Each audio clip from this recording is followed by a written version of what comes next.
here. But they are one of those teams stuck in that 5th through 7th sort of clump. Golden Guardians currently only half a game ahead of them. They can keep pace with a win right here. Otherwise, they got to make some really big strides during their very last week of play. OpTic, a squad who missed playoffs both times last year, very, very narrowly last time around. They lost a tiebreaker back in the summer split. Would be nice to make it in this time around. Yeah, definitely would be nice for them. Also worth noting that for Cloud9, yesterday in their loss, it was Golden Glue subbing in for his first game of the LCS split. They are back to their normal starting 5 with Nisqy being in the lineup, so we'll see if that makes much of a difference here today against OpTic, as Crown has really been one of the, I think, the big standouts for OpTic throughout this split. And certainly they were close in their game yesterday, and OpTic, I think, having a bit of a frustrating loss, the way that one did. Oh, the Viban. Give him the chance to play it. Oh, well. There's the Vel'Koz hover. Crown played that yesterday, but still just flashed on him and he died regardless. Wanted to see the chance. Either way, he put the games on in solo queue. He even tweeted out that he wasn't sure whether it was going to be good or worth playing or not. Wasn't saying he was finding amazing success playing his high-level solo queue games, but he did draw the ban. And that's at very least something you do get. You get to take a ban that no one else would have to spend, except that meteos put in the time, so a small draft advantage. They get their first pick, Lissandra. No conventional bot laners banned right now, so we'll see if the priority on Vayne continues, as Sneaky played it yesterday. Yeah, he did play it yesterday, also, but it what did the not heck? Go very well for him. Shout out Rapid Star for the best swag outfit of all time. Did you miss the whole Cloud9 squad earlier was wearing their I did miss hats. that. Okay. I missed that earlier. I was talking with Jack Golden Guardian up the whole there. morning. They all had the green hats. I was busy were looking watching good. this amazing Vice segment that they got banned for. Yep. So, you know, unlucky there. Yep, OpTic was watching that too. Saw all these cheap mechanics I have, so like gotta get that out of there. Meteos might actually land the Q flash, so maybe pick that one up. Whew. Either way, though, Nocturne and Galio are in. That is a long-time duo. Jarvan, one of the other favorites here, but that is certainly a very scary backline dive composition. Yeah, be careful, Arrow. They're going to press R on you. They definitely are, and Zeyzal has been loving the Galio pick ever since it has kind of come into the LCS meta. He has been grabbing it almost non-stop. This will be his 5th pick of the season on it, making it his most played this split, and I do think that it's so much more powerful when it is paired alongside someone who has an easy way into that backline, guaranteeing a strong ultimate coming in from the Galio, as you say, especially if you are going to grab a lower mobility pick. Yep. And we don't know if that is the choice here for Arrow, as you know, he could still grab up something like an Ezreal. Like, don't play Jinx here. Yeah. Like, don't play Jinx. I think Vayne is actually very good into those champions. I think it's actually very good at kiting. It feels right now like OpTic feel like they've got options. They can wait. They can stay safe. Instead, they show a flex jungle top in the Aatrox. We don't see a mid much anymore. Lissandra, of course, top or mid is possible. And so OpTic going to kind of hold their cards close to the chest for now. Yeah, we'll see where exactly they do want to actually put it. There's one Aatrox game this season for Dhokla, none from meteos just yet. We have seen Crown play a handful, 2 actually Lissandra games, looked good on them. So, we are expecting this to be a Lissandra mid, an Aatrox top. Doesn't mean they can't swap it up, and the Lucian will come through here for Sneaky. So certainly stepping away from the Vayne, I think it's a decent choice, as the Vayne did not look very good for them yesterday. I do think the Sneaky struggled both in lane as well as having a lot of involvement in some of the late stage team fighting against Echo Fox, who drafted a monstrous late game teamfight comp. So a Draven ban actually here on the Cloud9 side, trying to figure out what it is OpTic's going to play alongside everything else. We, of course, know it's Lucian Galio bot lane. That's pretty much the only place of that champion anymore. It's a little bit of mid, but we kind of expect it to be Zeyzal playing that champion down there. So solo still left up for C9. They're banning away marksmen that they think are good into Lucian Galio. I feel like banning out something like an Ezreal makes a lot of sense as well, honestly. Banning out something that has a lot of safety against that dive, when you are sending that Nocturne and the Galio and potentially solo laners who want to dive in as well, I think just eliminating some of that safety is a good idea. Also, a lot of the kind of marksmen that have to get in there and scrap with Lucian are going to have a tough time doing that, so... Wow, so banning lane bullies on the Cloud9 side. Of course, Yorick is up, and I'll bet you like 50-1. Dhokla wants to play that with that Jax ban. Thinking of other good Yorick matchups like Aurelia or Yasuo, but no, Zilean. Interestingly, a mid lane ban. It wouldn't mean, though, that it would be the Aatrox that would have to go to the jungle very likely if he wants to grab the Yorick. So I do think he's just trying to protect himself from something that is a very good scaling matchup into Aatrox. We know that Licorice is also a monstrous carry top laner. Jack's certainly something that he can bring out, though he hasn't yet this split. Akali was played yesterday by Golden Glue. Didn't have a lot of effect on the champion in their matchup. Certainly taking the loss there, but Licorice has shown this in the past. So has Nisqy, so this is a solo flex, making it harder to choose those final matchups here for OpTic, and they will still have that final counter pick on the red side. Okay, Arrow, you mentioned trying to go for something a bit safer. The backline, Ezreal was mentioned by name by you, and hovering back and forth. Looks like Ezreal will be locked in. It seems like such an obvious pick, and maybe they're saying, well, we want to play for an early game style and be really aggressive, so that's fine. Arrow can play something that scales and is going to build double tier and be slow in the early stages because we're going to beat them before that. If that is the thought process, I get that from Cloud9, but it does feel like you've given them the safest marksman against 3 people who want to dive onto a marksman, and from that point of view, I don't like it, but we'll see if they can actually make anything happen. Skarner has gotten a lot of buffs. Not only can you not see when he picks up a Spire on the minimap now, so it's harder to track his location in pro play. Those Spires are absolutely enormous. You can farm every camp in the jungle on top of a Spire.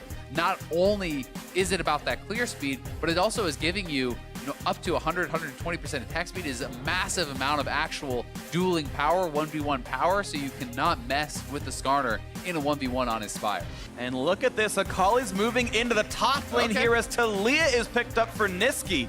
So Licorice going to be playing into Aatrox with this Akali here. Going to play around that as best he can. Of course, Skarner, the first pick in North America so far this split, so far this year, and of course can pull Akali out of that shroud pretty easily if she ever wakes up. So certainly some assassination potential is here. Lots of single target CC on the OpTic side. A lot of playmaking and mobility there on the Cloud9 spot though, right? Taliyah and Nocturne both very good at getting to the side lane. Galio the same. They can win through Licorice. Yeah, this feels so much about the side lanes here for Cloud9.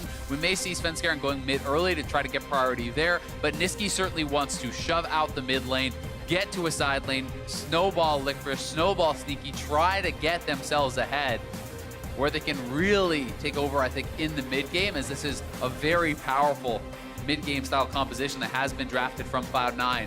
A lot of ability to be proactive, a lot of ability to be aggressive, but tons of CC also on the OpTic side, and if Arrow can get to those late game stages, double tier stacked, he's going to be tough to take down. Well, let's see what comes through into this one. Players getting ready to go onto the Rift, as OpTic Gaming need to keep pace to move on towards playoffs. They're currently tied with CLG at 6th and 7th. They must at least pick up a win at some point before the season is over. Cloud9 still kind of racing TSM for that second bye into the playoffs, into the semifinals automatically. And they can certainly do it here as Nisqy's back in the lineup. And Licorice, arguably Cloud9's best player, and I think almost certainly the best top laner in the league, on Akali, recently buffed, ready to go and take on a lot on his plate. Seven Rift is ready, and so are we. Let's get in the game. I'm proud of you for not turning and waving to the camera. I know you wanted to. That's true. I was expecting it the entire time. Yeah, that's as soon fair. as they showed our backs, I'm like, well, Phreak's gonna do it. Just looking over to you, But your you pretty didn't. face. That's all I wanted Proud to of see. I'm proud of me too, and we are into this one. I'm proud of the audience. I'm proud of the players. Everyone here is perfect. Also, it was Phreak's birthday yesterday. Be sure That's to wish true. Phreak a happy birthday if you see him. I'm 32.303 now. All right, moving on. That's not even, there's another 0 in there. We're going to move forward in this one as, Math's supposed to be your thing. yeah, no, not no longer anymore. proud of you. My brain is decaying rapidly. All right, well, spoiler alert, we've got a sideline report with Pastry and Reaper. Take it away. Thank you very much, Phreak Reapid. After yesterday's loss to Echo Fox, I have to ask, obviously that was tough, but what adjustments did you and the team make today to make sure that doesn't happen? You know, we never able to, we don't want to get O2 weak ever. So, you know, we put Nisqy and most comfortable roster. And also we put some like new champions in this game, but it should be fine. We practice a lot, so we'll see. All right, well, best of luck today. Thank you again. Back to you guys for the cast. Makes a lot of sense. If you lose on Saturday, going back to comfort for Sunday, not only in roster, but he's saying, in champion select as well. Very comfortable in these champions, have put into practice. So now we'll see if that practice can translate into stage, because despite that loss yesterday, Cloud9 certainly has been looking very good throughout this split. They have kind of solidified their place as the second strongest team, at least in most people's minds. And Yeah. we'll see if they can actually maintain that going into these last weeks of the split. Well, as we saw, TSM looked really good yesterday, so that kind of is up for grabs, and it can still be passed up, but you're seeing, yes, they're saying, okay, let's go back to the comfortable roster. Let's go make sure we claim that seed, and we'll see what happens, though, of course, as we move on to the semifinals later on in the split, because we know we'll see C9 at least in quarters. You expect TL to pick the not TSM part of that bracket, and that can get scary. There'll be a showdown maybe later on, but that's in a few weeks, and we'll get to that a little bit later on, and maybe even in St. Louis. Either way, early jungle pathing, and meteos grabbing the thing. A nice flay right there, gets damage on a Nisqy. He's ignited as well, he'll survive it. But he does not have TP, he will have to slowly regen back up in this lane.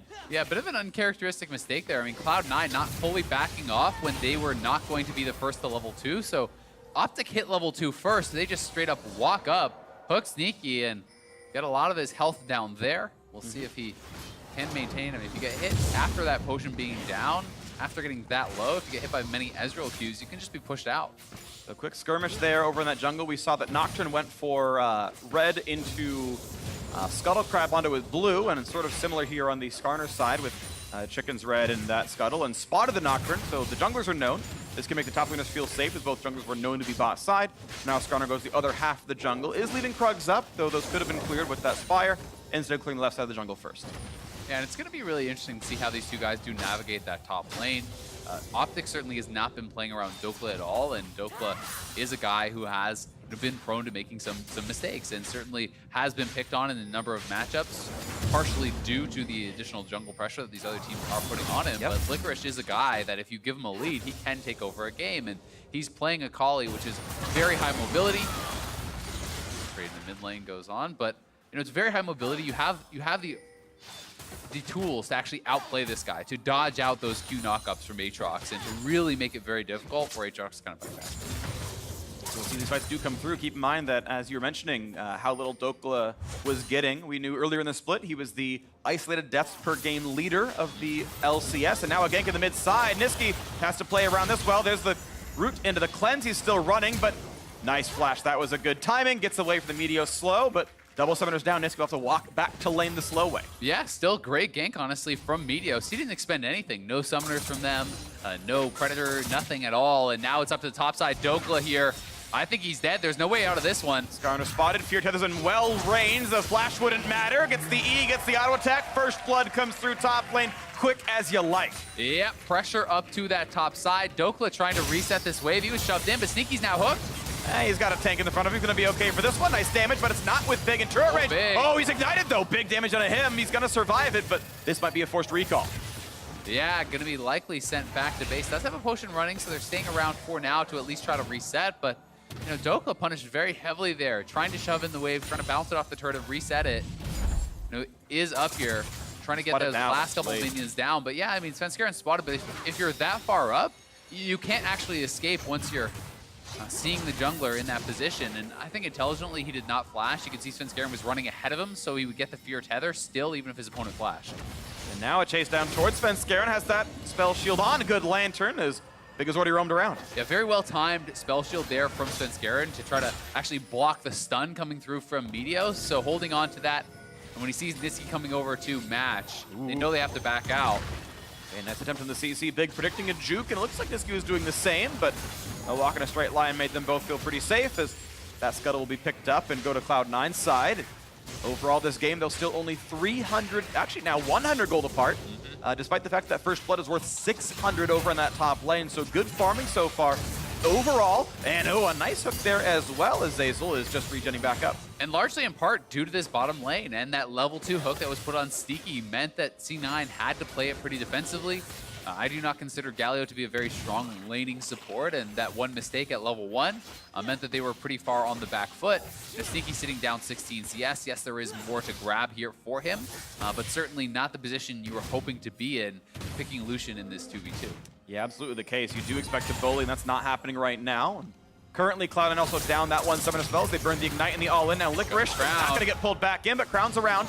And keep in mind that W is on cooldown, so how much is going to play around this? A flash into the ult, into a lot of damage, and Licorice's flash into ult means nothing. Crown deals the lethal damage and picks one up in the top lane. Yeah, Licorice a little bit slow to respond there. He actually hesitated and went back into the Shroud. I think he might have been able to get out had he immediately run for it.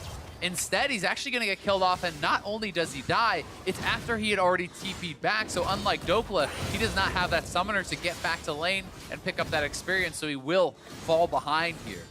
And that's actually a fairly important punish to put Dhokla back on equal footing. Both top laners only got the assists on those kills. Actual goal between the players, almost identical. It's literally 7 apart. So here's this one more time. They're actually anticipating the TP coming in. They see that the wave is pushing, so Licorice, again, this is the opposite situation. He's trying to shove it into the wave and get it reset.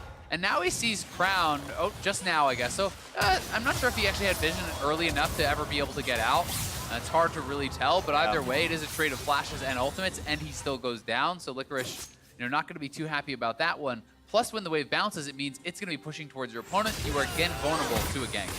A little bit of wave clear out of Arrow, and yeah, Licorice did his best he could to play around it. His first E was mid-combat. He used his first ultimate when he saw the Lissandra. They tried to flash ult away, but the last little bit of damage came through.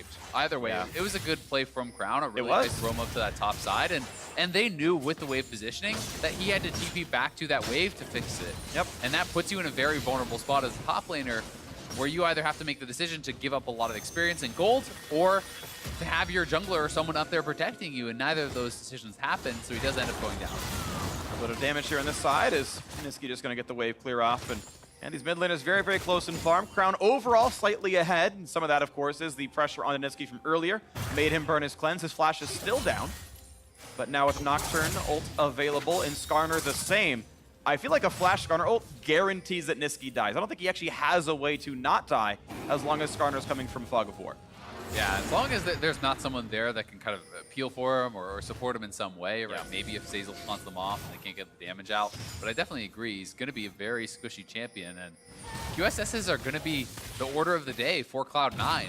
It's not just the Skarner ult, Lissandra ult, Thresh hook. I just think that it's going to be such a necessary item that Cloud9 will have to pay that tax. Okay, well here's the flash taunt. They've got all the CC in the world, and Big's gonna drop right away. You've got Crown nearby. Does he want to go for a target? There's no flash on Zeyzal, but is that gonna be important enough? Pulling does a little bit of damage, but Crown gonna walk right back out. Nothing to be done for that mid lane play. Yep, they were roaming on down, but just a couple seconds too late there was OpTic, as if Meteos and Crown were a little bit closer, maybe they try to make that happen, but with Meteos out of range, I don't think Crown going in would have been advisable. Certainly wouldn't have had the follow-up there. So it's good play from Cloud9, and this is allowing them to actually start up the Infernal Dragon. If they want it. Back off. Yeah, never mind. It's just him hitting it for the regen tools from the... Whoops! Slight miss there. That's okay. It's not going to mean too much. The full Q is going to do enough damage, and yeah, pick that one up, no problem. Nisqy gets the blue buff, and is back for his mid lane wave, and looks like the health bar is actually pretty good for him. Throws another rock. And there's other gold. Yeah, we'll see when Nisqy is actually going to be able to get out of this lane, because certainly both these champions want to roam. It has been Crown making more of those side lane plays. He gets up to top side, gets the kill and the punish on Licorice, roams down to bot lane as well. So far, Nisqy just has been kind of stuck in his lane, not really getting out of there, but he is post 6, and you want to see if he can have enough wave clear to shove in this Lissandra and still get out to affect those side lanes, because if he is stuck under his turret, Taliyah certainly going to be getting the worst end of that exchange, and so far that has been the case.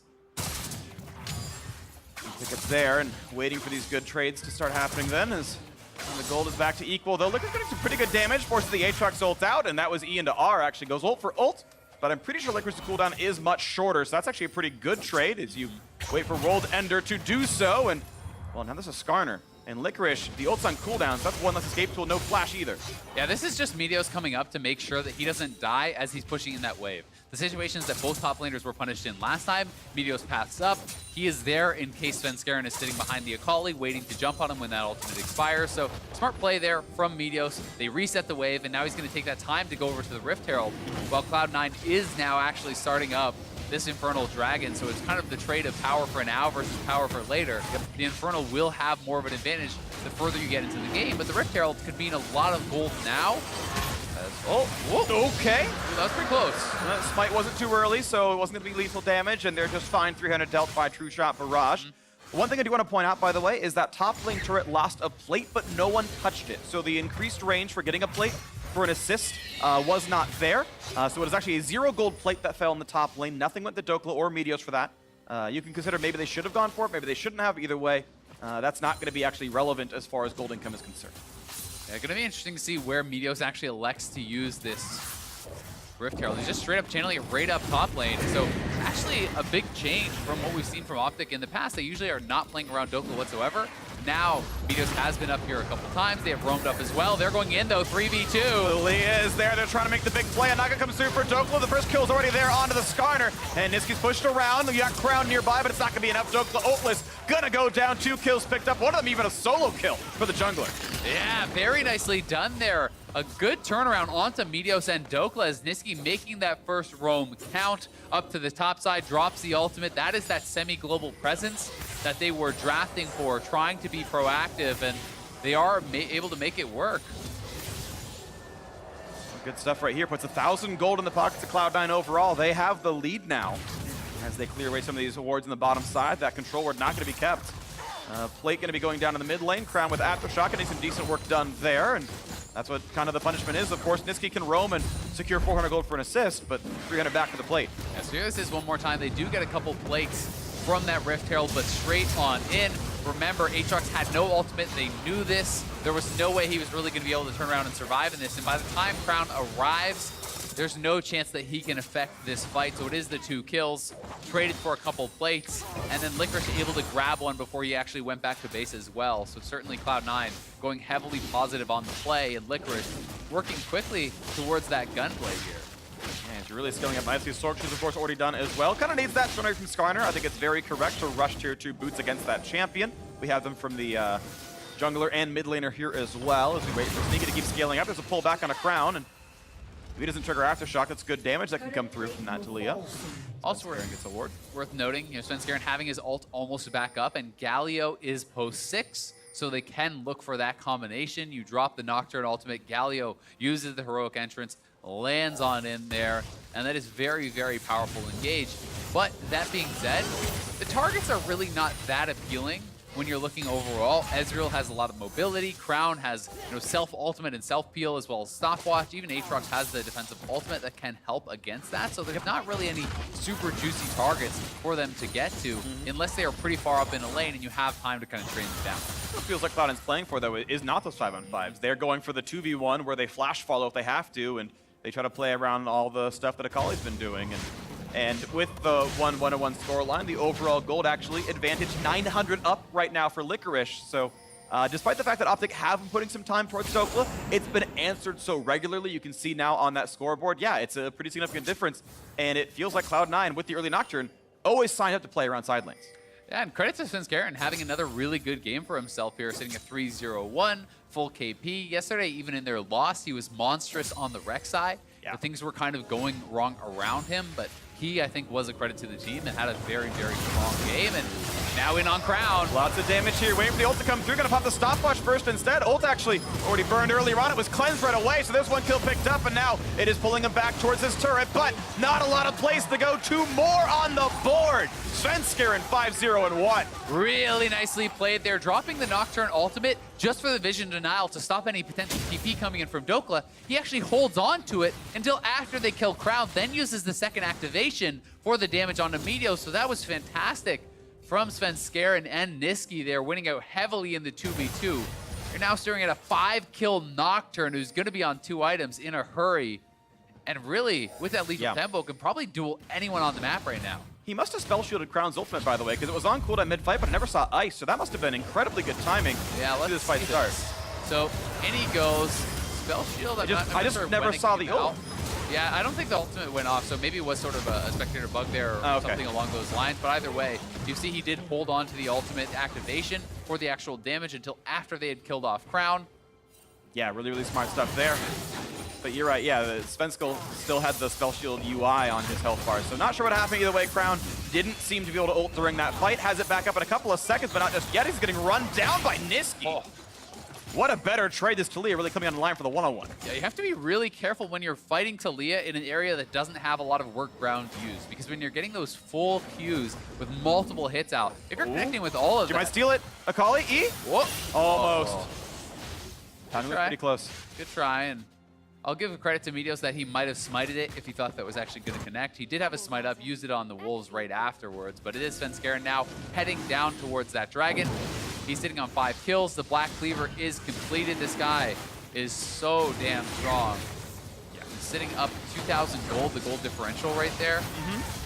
Yep. Really, really big between him and meteos. Futures market has been becoming more and more popular. That's why he has negative gold. That's not a bug. Yeah. He is running that rune. It's been getting more and more popularity in pro. It allows you some much better power spikes. If you have a bad jungle path and you get ganked, you can still finish your items, finish boots or a smite upgrade or something, and just powering forward, has a Black Cleaver completed, and that second drink's gonna be really powerful for him. Yeah, and having all of that early CDR, you know, he's sitting on 30% already. He's already at level 11. You're going to have those ultimates up so damn often on the Nocturne that it really does get very hard to play around. It starts to feel like the Nocturne's playmaking ability is kind of outpacing your ability to actually respond to him. So we'll see if Svenskeren can continually make those plays, continue to stay forward, as you do still have to remember yesterday Cloud9 was sitting in a pretty good position, and it was a huge throw around the Baron that allowed Equifox to take control.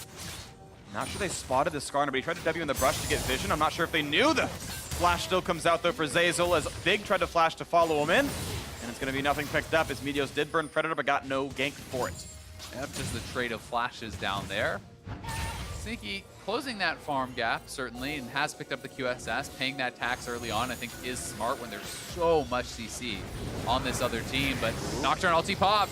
Fear popped in, gonna glance him right back out. They've instead turned back around towards Crown, who self-ults, but does not yet have a zone. As they look for the re-engage, the health bar is low. Svenskeren gets the flash kill, but he's been pulled right back into the turret. The shot's coming in, but not killing him just yet. Almost! Ezreal gets him. He's gonna walk away. Looking out, Meteos, very low health bar, gonna stay alive as well. Still the 1-for-0 as Licorice has joined this fight as well. The turret has been dropped down on the top side, it looks like, and not gonna pick back arrow just yet. The 1-for-0 still remains the score line as Svenskeren got his 6th kill of the game. Yeah, so close to actually getting that huge bounty over onto Svenskeren, not quite able to finish off that kill.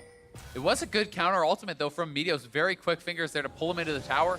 Not quite in range for that second turret shot that would have killed him. And the Ezreal just not having enough damage as well. Would have been a big shutdown for OpTic, but they're not able to get it, and Svenskeren, this rampage continues. So here's his one more time. Svenskeren sitting on the pink, they see Meteos coming in, ultimate pop, denying some of that ability for them to respond quickly, and then just, again, using the initial ultimate for the vision denial, and then the second part of it for the activation, for the damage on a separate target. Flashes in, Meteos quick with that ultimate, but not enough damage to take down Svenskeren. He gets out barely, Sneaky even coming in for the heal, and Meteos having to flash out as a result. That was TP down also for Dhokla there. Q's still up for the Lucian, even though he's summonerless off that play. Still gonna make him a hard target to kill, and the ward comes down, but no recall stopped. Might have face checked to jump over the wall. That's a Dyrus special, but he tried. Either way, mid lane still getting pushed in. Crown forced to wave clear against this Taliyah, who feels pretty comfortable. Yep. Has gone Hextech GLP, want to point that out, so a big slow, and it really makes it really easy to land your knockback, the seismic shove. If you hit that button first, they can't run away. They've got to use a blink to get out of that. Yep, also a nice little bit of wave clear in addition to Taliyah's already very strong kit there, so we'll see just how effective he can be. So far, it has really just been the one roam that he has pulled off, but Cloud9 are feeling they're really pushing the pace. They're starting to get in the face of their opponents, moving up their vision, trying to take away more of these jungle camps, and they are preparing potentially for this second Infernal. A lot of damage being built up on their team. Anytime you have a DPS jungler, you're going to feel that much better about grabbing those Infernals, as it is 4 targets effectively. Yep, getting use out of that. Cloud9 to kind of tabulate where their leads are, because they're up just under 4,000 gold. It is all in jungle and top. And as we know, and we've talked about a couple of times, they're trying to play very much split push focused, very much pick focused of getting onto those single targets and killing them off. The team fighters, the raw team fighters, are actually behind OpTic in gold right now. So based on how the game is played out, if Nocturne does not one-shot somebody or they can kill Svenskeren, that is the gold lead evaporated on that champion. So watch out for the individual performances of those two assassins. And they are going to have to be really cognizant of the fact that Arrow is going to be so difficult to take down in these team fights. He's already fully stacked one of his tiers. He is working on the second, just kind of starting that off. And when you get to that Seraph's complete, Ezreal just becomes so hard to ever take down. You have self-heal, you have slow, as well as the armor from the Iceborne, and then the shielding being added in from Seraph just makes you a monster. That was actually the dash now used after he used as a wave. Meteos. It's coming, and meteos does not have flash, but he can keep trying to run Galio to help peel for a little bit of time. They do stop meteos for a few seconds. The taunt keeps them from running him away, but we've still got Lissandra for the burst. He's trying to stay alive. The shutdown comes through on Lucian. Now watch the backline here. He's feared. He's gonna drop a kill. Svenskeren's godlike. Another picked up now for the Taliyah. Zeyzal finds the taunt, finds the knockup, and Crown will lose his hat as another kill comes through. Looks like advantage has come through to Cloud9. They've picked up several kills, 3-1 in that team fight. Yeah, so many members collapsing there from Cloud9. It looked like Nisqy was caught out, was gonna go down, but Galio ult comes through. Nisqy ulting in on the Taliyah, Nocturne flying in. All three of those members answering the call to defend their AD carry, and at the same time, Licorice shoving out bot, getting more of an edge there, and now gonna fight up against Dhokla. This 1v1 should be effortlessly easy. He's gonna pop the ult, almost. One more shot. He's gonna wait it out and then go for the dive. He should have ult charges, but Big's nearby. Will he still try? One more second. Oh. He went too early. A half second away from getting that solo kill. Yeah, that was almost so sick. I think his second charge of his ultimate might have been expiring, which caused him to try to go over the wall. Maybe he still could have held on to the Q. Either way, he certainly played the 1v1 well, and it is Cloud9 first over to that dragon. meteos could try to check, but they have no vision on this, and it's not going to be there in time, even if he were to head over. So a second Infernal going into the pockets of Cloud9. Going to make it even harder to deal with these guys. So here it is one more time. Crown setting up the trap, lands the Q into the ultimate. Q to follow up does miss as Nisqy had the early QSS. meteos, though, with the Predator looking to follow, just barely able to catch up and actually get that ultimate onto Nisqy as Zeyzal comes through. But then here comes the cavalry. Nisqy arriving, Svenskeren ulting in, and they're able to burst down big and separate Arrow from the rest of his team, pushing him out of the fight as Svenskeren walks forward, then comes back, buying time for them to finish off that second kill. Ends up being more of a gold lead as it keeps stretching, and the money's coming to a couple of other people as well. Of course, that's being spread out a little bit, so the team fighters powering up as time moves on. We've got Merlin Amokon now completed here for Nisqy as well, as he's individually in a much better spot. Now a gold lead over Crown by about 100. And there is no TP on Dhokla. It's about to come up, but Licorice is just shoving up the bot lane. You can actually see him down here in that bottom lane, working on this tower. Well, it's 5 members of OpTic that were worried about a potential Baron take, so they roamed everyone up. Now Dhokla is going to head back down, but we've seen he has no priority in that 1v1, so it's a tough situation for them. And Cloud9 does have a lot of strong members, but for OpTic, they're going to be looking towards this 3-member top side of the map, trying to cash in on those bounties. A lot of gold for the taking there, 2,000 gold between those 3 bounties that they could grab to potentially swing this back to a little bit closer to parity. Yeah, 1,100 in bonus gold, 900 for the kills. We'll see what they can pick up. If a turnaround can happen, Spike goes to the Svenskeren. Nicely done there, picked up cleanly, and still sitting up around this Baron. C9 have been one of the absolutely most vicious teams in North America. It feels like their playbook for playing Baron is really good. They know how to run it. They've exercised it well.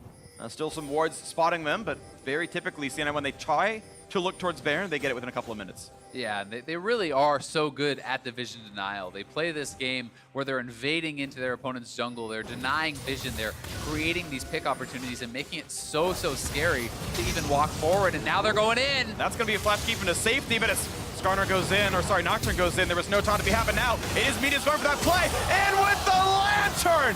What a pick up there for OpTic. That's what they were looking for the whole time, and they finally get it. Nisqy's gone. 5v4, it's now the chase. OpTic looking for the play. Crown has his full kit available. What can he find? Sneaky gets the dash, and they don't yet get any kills. And Svenskeren, though, no flash, no ult, even Smite is down. They don't go for Baron, instead they go for mid lane. Was a big shutdown, though, onto Nisqy, and they will be able to take this turret. You can see Licorice quickly recalled, wanted to be in the area in case the opponents did start off that Baron. Instead, they are just pressuring onto this mid lane, trying to get some vision back, and they have at least reestablished some vision in the area. They have a couple wards down that will allow them to actually get forward and clear out this pink here too, very likely. So OpTic reestablishing some control, and here it is one more time. They make the call to go in on Big, but Big is actually able to flash out before the taunt lands and before Svenskeren comes through, so they have to get out of there immediately, and then meteos flashing in, gets Nisqy, takes the lantern, pulling Nisqy to his doom. The chase continued, but did not result in any more kills. 150 bonus gold going over to Arrow, the mid lane turret falling as well for 500 on top across the team. And the game now only 500 apart. sorry, 5,000 apart. It's still quite large, don't get me wrong, but that lead is still just on that Licorice and Svenskeren top jungle combo, and they're single target champions. And you do also have to remember that the Infernal, double Infernal 26 minutes in is adding a lot more power that is not really shown as far as the gold totals there. So definitely a significant lead here for Cloud9. They have had to pay the QSS tax. 3 members do have that item, but it is going to shut down a lot of the easy pick potential that OpTic would otherwise have. So they're going to have to be tracking not only summoners, not only ultimates, but also the QSS cooldowns to commit to these fights. Absolutely the case, and those are pretty long cooldowns. They're certainly much longer than the Skarner ultimate is itself, as he's got a bit of CDR in this build. Kindle Gem plus the Knight's Vow built from the same. And we can see that tier stacking. It's past 500 mana now. It's not too long till Arrow has that Seraph's completed, as the Archangel's already done. Zeyzal looks for the front line, can't find it yet. And we've got just some time being bought. I think OpTic do want to wait till Seraph's is done. It's a big power spike. It's extra AP. Yeah, and he's going to be really hard to take down at that point with Seraph Shield plus Hex Drinker as well in the kit. Most of the people that would be diving onto him, there is a lot of magic damage potentially here from Licorice, from Zeyzal and Nisqy. Obviously, still have to be worried about the physical damage threat coming through from Svenskeren, but you know, with the shields as well as his mobility, should be able to stay safe in a lot of these fights. The question remains, though. Oh, Hook, decent damage. Zeyzal puts on the top, goes for the flash finds. Only the front line is up against the knockup. They're going to burn down big, but it will be a trade of kills. Both supports will drop a couple ults used. Here comes the TP, but Dhokla in the middle of the team. Crown on the side, looks for Sneaky, pushes them away. On the big damage on Svenskeren. That's going to knock down his Guardian Angel. But yes, look out for Licorice on the Akali. Big damage, can't kill off Arrow just yet. Dhokla rejoins the front line, finds a stun, but they cannot kill Svenskeren. Meteos' days are numbered. Dhokla low as well. Arrow finds some damage, 1 for 0. Oh, a trade back as well as Licorice finds his second. It is another team fight that Cloud9 wins. Long-term 3 for 1. Yeah, they get the 3 for 1. Crown almost able to take down both Licorice and Sneaky. He gets so many summoners, gets the QSS out of Sneaky there as well, but did not have the damage to finish off the kill. Very close to going 3 for 3, but it is Cloud9 with the edge again. You are starting to see, though, how difficult it is to take down Arrow and his effectiveness in these later stage team fights, as he was able to not only escape from Licorice, but then rejoin the fight again over the wall and almost turn it around. So here it is one more time. Zeyzal protecting this vision. They make the call to go for the fight. Flash forward. Arrow, though, very quick on the shift. That was critical. He does back out. They're able to finish off the first initial kill. And then Licorice sneaking down around the bottom of the fight as we have another engage. That is a fear, and that is a death right beyond it. Big picked up, no Urgot even needed. And looking at the Mountain Drake now alive. C9 can look for the 5v4 with many less tools to worry about. Meteos around, again, 5v4. Dhokla coming around the backline as well. No damage for two-shot barrage. Yeah, and if OpTic walk in, Licorice is poised to come from behind in that brush. It's down to a steal, if anything. I don't think it's worth even attempting. They're going to drop the Nocturne ult just to secure it. We'll see if they actually elect to go in. They're going for Dhokla. Thresh finds a slow. They're going for the 2v1 right here. Well, they're just back up, but not in time. They find that kill already. In comes Galio, jumps right back out, ult committed. And that is TP down from Crown as well now. So not only does Cloud9 have the power on the map, they have the TP advantage. They are heading to Baron. 5v4 right now as Big has just respawned, but it is a 5v3 on the map. At this moment, it's going to be up to Meteos to have some heroics here. We'll see if he can even get in. His flash will be back up in time for this one, but Sneaky plus Nisqy pushing him out for this one. Not finding the knockup just yet. Down to half HP. Once again, Akali is in, turns back invisible. Can they find this kill on the side as he builds some space and waits for the squad to come back around? Now in towards Big, finds a flay to push them backwards. Arrow gets some shots in as well. Licorice very, very low. Crown trying to find the re-engage. Nice self-ult gets the kill. That was actually perfect. Sneaky finds the re-engage for some damage, but he's back in fog of war. Control word help. Svenskeren is low. Can he find the shutdown? Flash the way, and the burn's not going to be enough. They kill 1 for 1, and that is Licorice dropped for only the Thresh kill. These fights are getting so damn close between these two teams. It feels like the game is sitting on a precipice here as Cloud9 still have a significant gold lead but are having more and more trouble in these fights. As OpTic are completing their items, they're on the Ceres for the Ezreal. The Maw almost now completed. Let's watch this one more time as Crown getting the edge on Licorice in this 1v1. Remember, Licorice had to blow his QSS in the earlier fight, so taking a tremendous amount of burst now from Crown and fairly tanking himself. Uses his self-ultimate here to actually be able to take him out. Expires right there. Out of that ultimate. being able to take him down as the Zonias did expire, and Svenskeren so low. Arrow not able to hit this last Q that would have taken him down, surviving with that 1K shutdown still there to pick up. But C9 slink away and no significant advantage, even though they started that fight with one extra man on the map. 550 bonus gold went to Crown for shutting down Akali in that fight. And that's going to be a really important spike for him. You can see how much damage he dealt versus how much, well, Nisqy didn't really. 12.6k, once again, the gold lead for Crown individually in that matchup.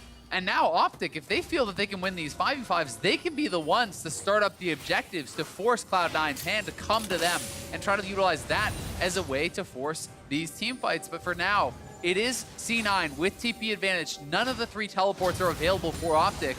And you can see Licorice down in the bottom of the map, shoving up there, trying to actually draw members down and then potentially TP back to the rest of the team, or even go for some 1v1 pressure. Well, Licorice 3,000 individually up on Dhokla, but all he got to do last fight was try to damage Crown and couldn't. Crown traded him back, now has a death cap complete, so that is a very scary team fighting Lissandra, who is yet to build a Zonias, and of course has sold that stopwatch by now. It was broken, not useful anymore. The things to watch out for is Licorice, level 17 to Dhokla 16, like should find these side lane leads, but keep in mind, top lane true to his dead, unless he's willing to strike an inhibitor. Yeah. He's not going to find objective advantages down there anymore. Yeah, there's not really any vision. If you actually take a look at the mini-map here, the bot side jungle, Cloud9 has no vision in that area. So it's very scary to actually push fully to the inhibitor tower and try to knock that down unless they have eyes on all the other members elsewhere on the map. And they're trying with Baron. There is a small window where TP is down for Dhokla. It's still 30 seconds, and C9, if they're good, should know this number. So they can pull Akali in without Dhokla there, take the 5v4 with the long walk back over, and you can see as he's back in the fog of war, there could be an Akali TP waiting or just simply running over. They're not burning that cooldown just yet, but they're allowing Dhokla to walk over because they're not engaging on the fight. Crown not going to walk forward on that. Nice damage. Blue shot rush. Svenskeren, keep in mind, he does have that 700 extra gold on the bounty. Skarner walking forward, not going to find that play just yet. Now there's the push in towards Crown, but they're not going to find that kill. He's fearing away. He's going to stay alive. Galio drops him but finds no knockups. And what a kite back. OpTic burn out a lot of the ultimates and lose nothing for it. 4 ults burned by C9, nothing to show for that. Yeah, nothing at all. And OpTic now still sitting on those summoners, and a lot of the key ultimates still are available. Lissandra and Aatrox both still have theirs up. The TP advantage is now gone as Dhokla's is off of cooldown. So certainly OpTic getting into a very good position for themselves. Cloud9 still have the ability to close out this game, but it's starting to feel more and more like the one yesterday, where they simply got themselves into a position where they could no longer team fight against Echo Fox, and as a result, they fell down. And so they've got to find the ways to not just team fight, but find the advantages elsewhere. A team with, of course, so many more wins in the standings, and yet having a hard time finding their way in. +5 matches here. They just haven't been able to get side lane advantages, though. Licorice, while he probably can win that 1v1, he's not able to find the time and the space to actually take that 1v1 and punish Dhokla. Well, it feels like the advantages they got have already been cashed in anyway. As we mentioned, the 2 bot lane turrets already gone. The Drakes, they've got 4 of those in a row. It's just not the end game ones, not the inhibitor turrets, not the Baron. Those have been answered. They really do need that Baron. That is what they really have been working towards. If they can get that, they can still close out this game. But if OpTic can continue to stall them out at the Baron and Cloud9 can never kind of get that death blow, the longer you allow them to hang around in this game, the harder it's going to get.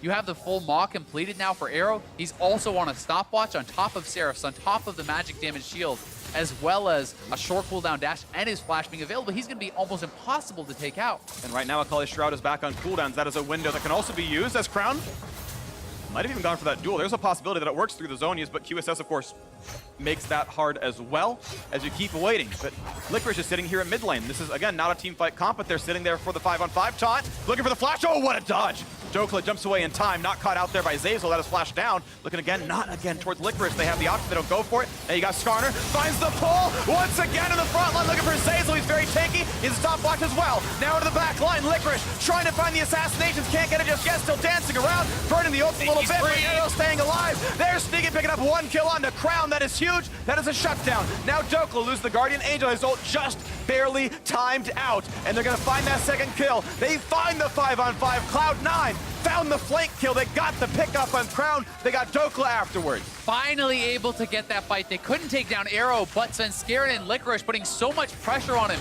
it meant everyone from OpTic had to peel back, and they were able to buy the time for their carries to get those kills. Now it is C9 onto the Baron. Oh, and Licorice buys so much meteos space. does have before. flash. Can he get in? He's invisible. The health bar's too low, too quickly, and that's not going to be a pickup there. What damage! A goddess with the blade. Akali picks up one already, and now looking for Arrow. Guardian Angel certain to be popped, chasing him down. They're going to get kill on the everything. Skarner as well. They will pick off all of them. No way out for Arrow. Cut down right there. Extra gold to Nisqy, and C9 finally got the fight they wanted. And that is the straw that broke the camel's back. Cloud9 finally able to find the edge they need. They get the Baron. It's 40 seconds on Arrow here, 30 on meteos. They could potentially just keep pushing, try to even get Nexus turrets or end the game. As it is just Crown and Dhokla up right now. 10 seconds till Big is up. Okay, 5 versus 3, soon to be a 5 versus 4, but look at that one, Crown just being shut apart. He will self-ult, he'll buy a couple of seconds, but the burst's still gonna be there. It's still at best of 5v3 as these only support respawns. A bit of damage, one turret goes down, Zeyzal traded. Now can they answer? Dhokla trying to do his very best. Big damage on a Sneaky. Looking for Svenskeren, can't meteos just is quite up. find that. Licorice here as well, Lantern buys some time. Now it's up for meteos. Can he find the way back in? Looking now at Svenskeren, spell shields a little bit of it, and now meteos has to run away yet Arrow's again. alive. Look at the big damage now out of Licorice, gets played backwards, and now with enough defense, it will be a quick stalemate, a quick run back to base, a reset, a pickup in the last Drake, but still, 2 minutes of Baron buff, C9. You have to believe they're not going to be stopped here. Yeah, hair's breadth from ending that game. So incredibly close. Here it is one more time, and you have to think this could be a great fight for OpTic as Zeyzal whiffs on the flash taunt. Then they get the Skarner plus Thresh combo, pulling him into the team, executed to perfection. He goes down in a hurry, but he does get a taunt off. Then the stopwatch, he's able to survive for a long time. Licorice and Svenskeren force Arrow completely out of the fight. This gives the freedom to Nisqy to go forward, taking down Crown. Dhokla's ultimate expires, his GA falls out, and all of a sudden they have created the time they needed to get those kills. And then Licorice, 1v3 on the side, dodging out on the hook, dodging out on the skill shots, able to buy the time his team needed to get that Baron and allow them to come back over here to grab these additional kills, grabbing the GA, and finally getting Cloud9 that game-changing fight they've been looking for. Huge ups to Sneaky. The fact that he saw that Lissandra was down, no Zonius could simply walk over and take the one-on-one, and he was absolutely right. Crown being out, that was one of the big carries there, and Arrow couldn't do the rest of it by himself. Now, this siege continues. Most of the members have Baron for another minute. 5 versus 5 as everyone's alive. Looking for the wave clear here as Crown does a little bit for it. Turret losing a bit of health. Only mid inhibitor is gone. It's probably the easiest one to defend. Pushing back Arrow. Good damage on a Sneaky, actually down to about 1/3. And that means they can't really defend this anymore. Onto the inhibitor they go. Yep, and Arrow sold his GA, bought a QSS since the GA was down. He's trying to stay active in these fights, trying to survive. But that second inhibitor down, minion wave is already there on the third. OpTic trying to hold.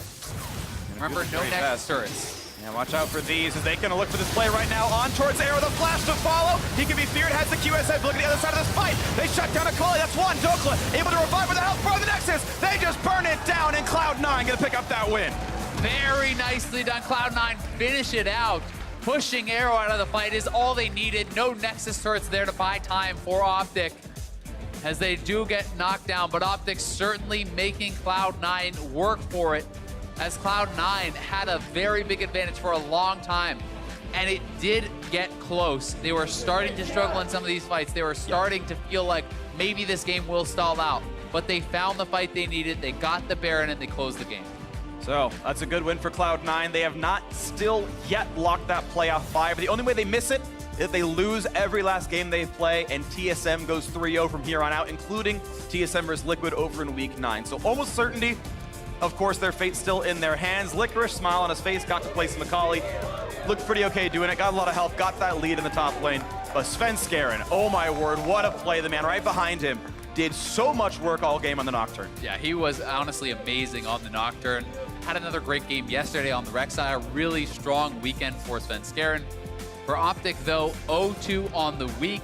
Certainly a disappointing one for them, as both of those games felt within reach. It felt that they had their opportunities and they could have perhaps won, given things went a little bit differently in some scenarios. Yep. Instead, a winless week, you are now sitting at 6 wins, 6-10, I do believe will be their record, and they're going to need to have a very strong last weekend to even have a chance. Well, the last weekend for OpTic is Golden Guardians and then 100 Thieves. And that last win, of course, looks pretty doable. Golden Guardians, they're only one game behind them.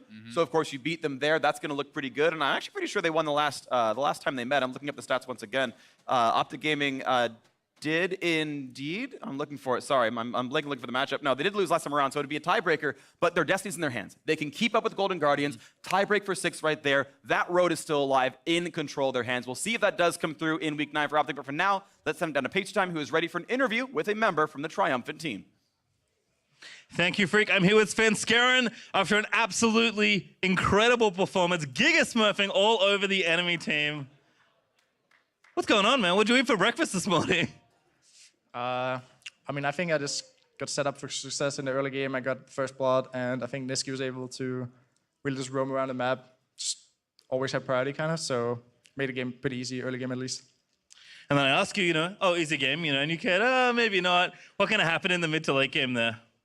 I feel like we just never got set up really we weren't pressuring enough, so they weren't really too scared of stepping up for CS, and their camps, we weren't really able to just farm their camps and respawn, which previous games we were always able to just starve the enemy team a lot more than we were this game, so maybe they were good at defending vision, or we just didn't feel too confident in the game maybe. And then, of course, moving into playoffs, I want to ask you about Blabber. What's your relationship like as far as you two go? Because it's likely you'll be sharing time in the jungle. Kind of what does he learn from you, or what do you learn from him?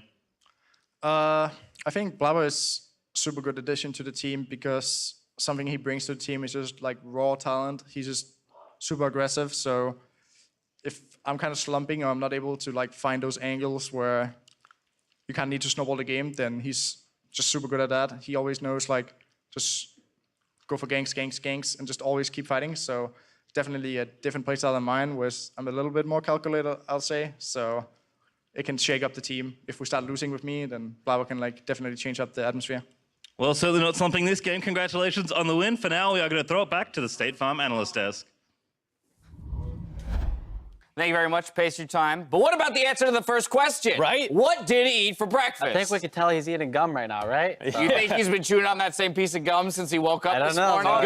He's going hard on that right there. It's oatmeal. You can't be that swole. What is that, like It's some your big lucky league piece. chew or whatnot? Don't throw it out. The lucky piece. No, but a great recovery for Cloud9 after dropping a game yesterday to keep themselves in that conversation for the second bye in the postseason behind Team Liquid, still in control of their own fate. But I want to dive right back into team compositions with this game because we saw yet another Nocturne, but there are a few very important adjustments here made by Cloud9 to ensure its success. They banned Tahm Kench. That helps a lot when you're trying to kill a single target. And Thresh does not have the same survivability as a Tahm Kench and doesn't provide the same security to an AD carry either, right? In the other side, for OpTic, though, the Tahm Kench is banned, so you can go with champions like Lissandra and Skarner, but on the same team, it's too much. It's bad. I'm just saying it's bad because the QSS itemization is way too effective. You saw 4 members of Cloud9 buy QSS, and now Skarner and Lissandra are just left with their pants up thinking, how do we do this? How do we engage? Do we have to stagger these abilities together? It's too difficult. Imagine how beautiful that would have been with an Orianna. You get the shockwave as well, with a Skarner flashing in, a protection help him out, a little bit more synergy, and you nullify the QSS value. The other thing they did really smart in that draft was they saw the Thresh pick taken, but they didn't take a marksman with it. So on the last part of the first phase, C9 grabbed Lucian and then double banned the 2 champions that are the other aggressive playmakers in the early game in Draven and Kalista. So you have this Thresh stranded without an aggressive ally in the lane. They take Ezreal, which it's like, yeah, it's still a relatively strong lane, but it's not this snowball dive comp that they really were building their team comp to do when you have a Skarner, Lissandra, and Aatrox. And of course, if we dive into the early reel or early plays of the game, it was all about Svenskeren getting off to a huge start on that Nocturne. It was already mentioned by him himself going up there to visit Licorice and the aggressive plays to turn that Akali Aatrox matchup. Right, this is the second game in a row where he's having a monstrous game. I believe yesterday, even though he lost, his Rek'Sai was like 0-6 something for a large portion of the game. And this game, he ended deathless here with an 8-0-8, was it? Scoreline? Final scoreline of 8-0-8, yeah. Pretty much deathless again. I mean, dying to a Nocturne pre-6 is pretty troll though. Like as a jungler, you're expecting the Nocturne to be inactive until level 6. And you're like, okay, if you're dying to that, that's fine. But early on, it makes it so much easier so that he can snowball just so well, because combined with the Taliyah, you're just double teaming anywhere that you want. Yeah. Right. Him and Nisqy worked super well together over the course of this game, and then they affected all 3 lanes. Started in the top lane, went bot lane, and then when they were bot lane and taking a dragon together, they also countered top, and then finally influencing the mid lane as well. At this point, game felt pretty over. Yeah, I absolutely love the utilization of the global ultimates. As soon as the Nocturne's level 6, let's get that Taliyah out of her lane, and let's go turn the side lanes even more into our favor. Of course, this will bring us to a top lane team fight, and we're going to see some of the struggles that OpTic had in response to these globals. You can go ahead and press play for me right there. And the thing about this is you see this Lucian alone in the side lane and you're thinking, okay, that's a pretty juicy target. We have Lissandra. He does have a QSS, so they're trying to play it a little slow and kite him in. But at this point, you're going to see this Galio ult start coming in, and look at how far away the rest of C9's team is. Like, the Ezreal and the Thresh actually have the inside track to collapse on this first, but with the global composition that they have, no side lane fight is safe to take unless you already have all 4 members there. And yeah, Sneaky does a good job cutting out. The Galio stalls out, keeps him alive a little bit, and then they actually cut off the Thresh and Ezreal on the way to stop them from even getting into this fight. So yes, Sneaky dies, but you've already won the fight on the other part of the map as well. And this was only peered on because of the QSS pressure. You saw that Yes. Sneaky took a while. He's thinking, do I need to QSS this? Am I fine? Like, all right, whatever, I'll QSS, I'll get out of this. Oh, Right. there's a Skarner here. This play looks terrible. Why are they going through with this? Like, all right, I'll take it. Whatever they want to do here, I'll go through with it, because I know that my team is right here. Like, this is essentially the mentality that we praised Svenskeren for in the beginning of the game, knowing if I die, as long as the fight goes well for my team, it's going to be fine. And he didn't die, and he's number 2 on my tier list, just so we know. These guys had him lower. We had him He's at number 2 on 3. the I am kid. so sorry Come to on. Svenskeren on that. Yeah, you gotta bump him up, dude. He looked damn good in this game. Of course, the game itself from that point onward had a couple moments where it looked like it might teeter back into OpTic's favor, but never necessarily spiraled out of control. It was just maybe 1 or 2 skirmishes for the side of OpTic Gaming. But I want to talk about Cloud9 looking towards the future, because we heard that interview with Reaper very early on in the game where he kind of talks about the champion select and having that willingness to throw Licorice onto an Akali right after she's been kind of rebuffed into viability. But this is one of the teams that I've always felt has never shied away from experimentation, trying something and being willing to fail, even when, for example, their postseason position is not entirely secured just yet. I think the balance that they have with the subs is what really allows them to do that. We heard from Svenskeren that if he's not up to par, he knows that Blabber's going to come in and he's going to be able to crush it. He's going to be the aggressive guy that can then, okay, I saw how I needed to play. I can get back on this horse. So it lets you have a lot more room to experiment with your picks, because you know your play styles can mold accordingly. And so with Golden Glue, it's a similar case. Okay, you can try the Akali. Didn't work out. All right, Nisqy's coming in. He's going to try the Akali now. Right, yeah, very much so. Now, we can't Licorice. overlook, All right. though, the player that gives the setup for an important pick. Just to say, I'm helping, presented by State Farm. In this game, Big's Thresh Lantern turns a Skarner ult into sure death. They're invading into their opponent's jungle. They're denying vision. They're creating these pick opportunities and making it so scary to even walk forward. Like, they're going on me. They're going on me. I'm walking. I'm looking to tell you. Yeah. Do you have lantern? Okay. Yeah, ready. I'm working. I'm okay. Yeah. You can't see, but I have lantern. Okay. Good job, boys. Good job, boys. Go. Pretty That's disgusting awesome. combo. Yeah, that's actually really cool. I wasn't expecting that in the beginning of the game, and then me and Crumbs were watching that, and they were, whoa! It takes cool. 2 champs to make an Urgot ult. That's something people are trying to do. Well, so then what if there was an Urgot also in that game? Nah, that'd be pretty sick. Just pulling everyone in for like Right? 2,000 units. To be fair, that almost stalled the game out and turned it around, because then C9 struggled a little around the Baron. So. I want to see an Urgot on the opposing team. Urgot ults somebody when a Skarner ults the Urgot and then grabs a lantern. So it's like a zigzag. Does that make sense? I know what you're saying. Yeah, does that make my sense, brain though? is trying to visualize Right? it. Yeah, it's like it's complicated, but I want to see. All right, it. Twitter, get on that for us. Yeah, Someone get play a out solo there and queue do it game. for Pick us. those champions for us. All right, coming up, Echo Fox and 100 Thieves aim to keep their playoff dreams alive. See who comes out on top after.